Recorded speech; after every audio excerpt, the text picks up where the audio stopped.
They're sussing out the depth of each other's love and figuring out if they're both willing to jump off the cliff.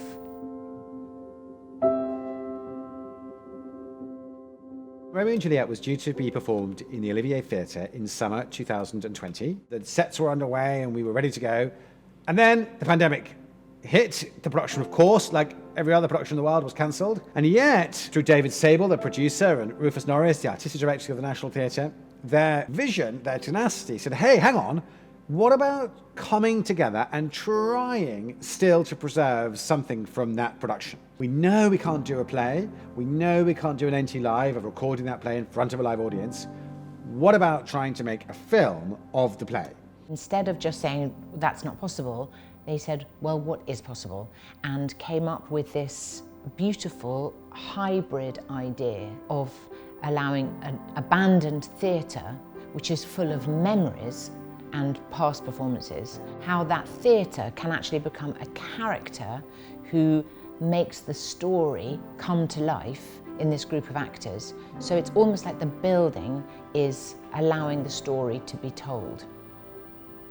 We had the cinematographer with us from day one, so it was unlike any other film kind of thing or even a theatre thing, where we were all sharing ideas all the time. And so film references and pictures and paintings and music, so there's lots of things in the pot. How it's worked in reality has been magic. It's just kind of like film crew and theatre crew and actors and dancers. We've all been working out at the same time together. In the rehearsal room, we're giving it loads of energy. Yeah, and like trying to fill like a huge theatre-sized space, and then suddenly it's And then like, as soon can as you Tim is just there, like, do it here. in here, please. Like, keep still. Yeah. Please. We're used to in theatre a single candle representing thousands, or a small bit of music telling us that we're in Egypt, whereas in a film we'd have some establishing shots of the Nile. And so this conceptually takes that idea and tussles with it. I think everyone was aware of trying to find a way to capture the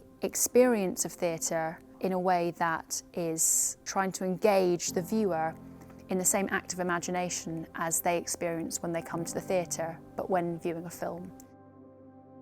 It's, I suppose, a reminder of the excitement and the joy and the danger of first risking yourself for the love and the affection of another. We're still all trying to work out what love means, or trying to find ways of articulating what love means and how complex love is and how sort of intoxicating it can be. Nobody wants them to be together. The whole world is against them being together, but they still fight till the end so that they can have a life with love instead of hate.